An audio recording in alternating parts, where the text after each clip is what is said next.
What happens to a fighter after the war ends? Not when he dies, not when he wins, but when he realizes the thing he spent his entire life fighting may never have existed in the way he imagined. I started this project wanting to design a home for a retired witcher.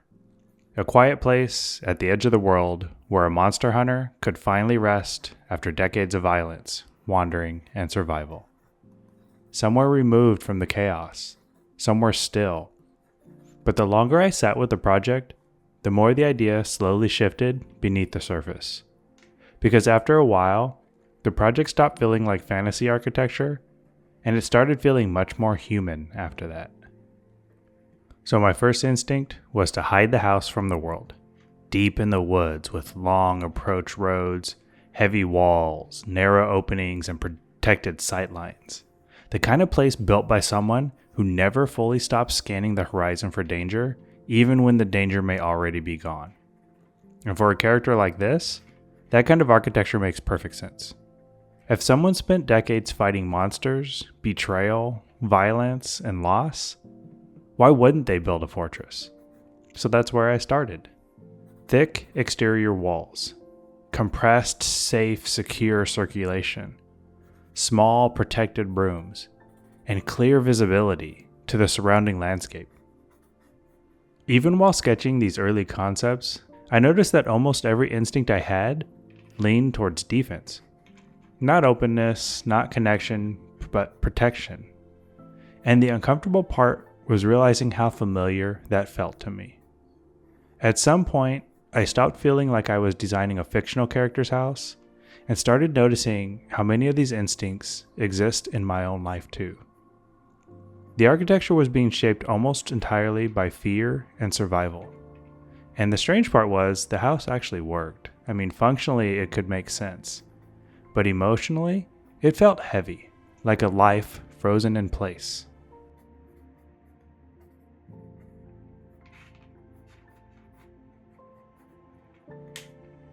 Eventually I realized I had started by asking the wrong question.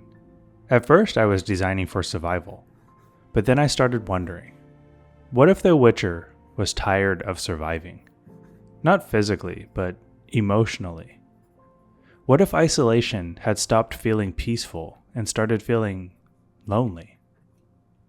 What if he no longer wanted to spend the rest of his life hiding from the world, but also didn't fully know how to rejoin it? That completely changed the direction of this project.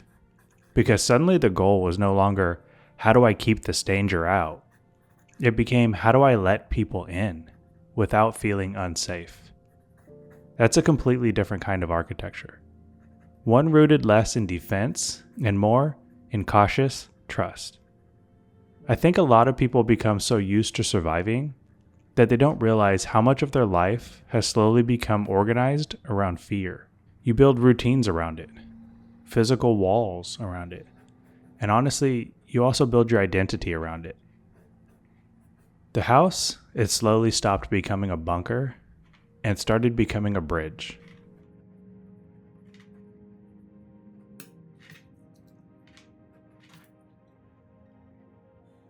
One of the biggest changes happened at the scale of the site itself.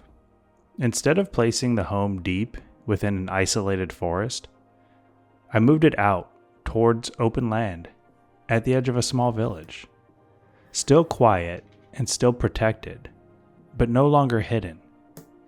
There's something psychologically important about that shift. The house exists somewhere between solitude and community, close enough to hear life in the distance, far enough away to breathe and remain grounded. That middle ground felt important to me, because healing doesn't always look like suddenly becoming open and fearless. Sometimes it's just sitting a little closer to other people than you're used to. I like that tension because healing rarely happens all at once. Most of the time it happens slowly in these uncertain in-between spaces, where someone is learning how to exist differently without fully knowing what comes next. The surrounding meadow also became important to me. Open visibility, sunlight, air, the landscape itself starts encouraging the nervous system to soften, even if only a little.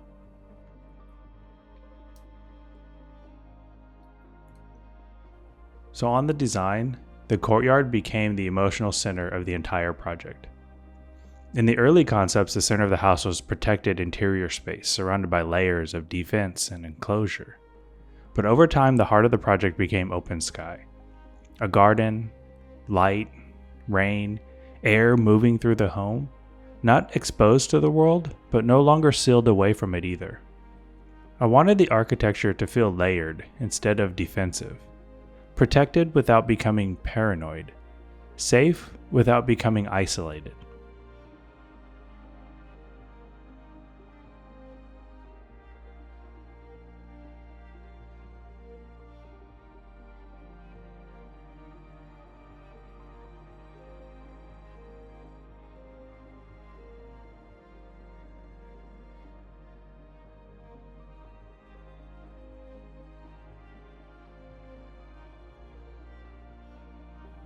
The courtyard allows every room in the house to remain visually connected to something living and open.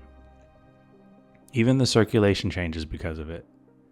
Instead of moving through narrow, protected corridors when you first arrive at the building, the experience becomes softer and more breathable. The house slowly starts encouraging presence instead of vigilance.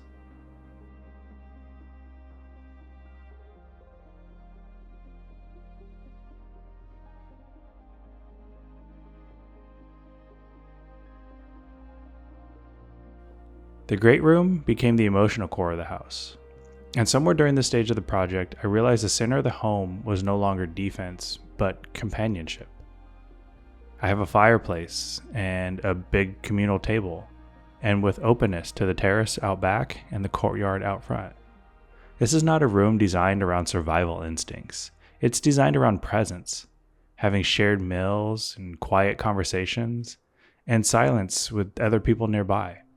There's something deeply vulnerable about that, because for someone who spent their entire life preparing for danger, learning how to simply exist around other people without armor may actually be the hardest battle of all.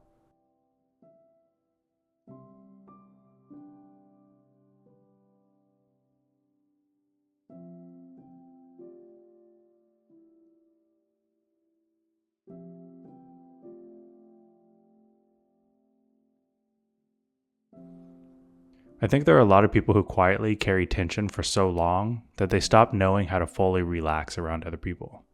Not because they don't want connection, but because their nervous system never learned that connection could feel safe.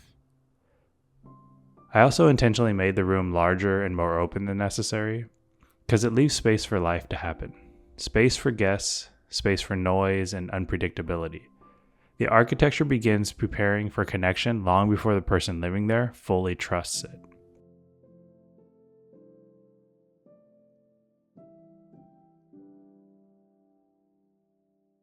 One detail I kept returning to throughout the process was the guest wing, 3 guest rooms, which makes very little sense for a solitary cabin in the wilderness.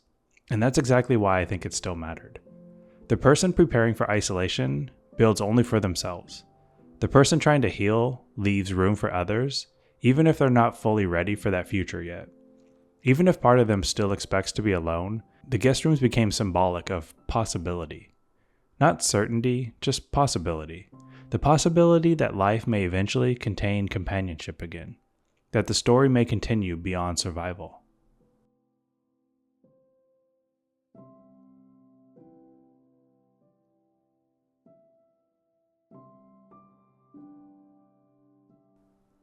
But I didn't want the project to pretend fear simply disappears one day. So the forest, it's still there. The uncertainty is still there. There are still retreat spaces woven throughout the house. Quiet rooms with protected corners, places to sit alone when the world becomes overwhelming again. Healing isn't becoming fearless. It's learning that fear no longer gets to design your entire life. And maybe architecture can help with that. Not by fixing people, but by gently shaping environments that encourage different ways of living, different rhythms, different emotional possibilities. I don't think fear fully disappears for a lot of people. I think sometimes you slowly learn that you don't have to build your entire identity around preparing for worst-case scenarios anymore. That's easier said than done. The house doesn't erase these scars. It simply stops building itself entirely around them. I think that's why this project stayed with me longer than I expected. I thought I was designing a fantasy retreat for a fictional character, but somewhere along the way, it became a project about what happens after survival, after vigilance, after years spent preparing for battles that may never come. What kind of life does someone build when they no longer want fear to be the center of their identity? I don't think the answer is becoming fearless, and I don't think healing suddenly arrives all at once either. Maybe it begins much smaller than that. Maybe it starts with leaving the door open, sitting at a bigger table than you need, building guest rooms before you fully believe anyone will come, or simply learning how to exist in the quiet without needing to prepare for war. I know this project probably won't resonate with everybody, but I also have a feeling there are people watching this who understand what it feels like to spend a long time just in survival mode. And if that's you, I hope this house feels less like escapism and more like a reminder that there may still be other ways to live, one small step at a time. Thanks for coming along with me on this. Stay curious and design with intent.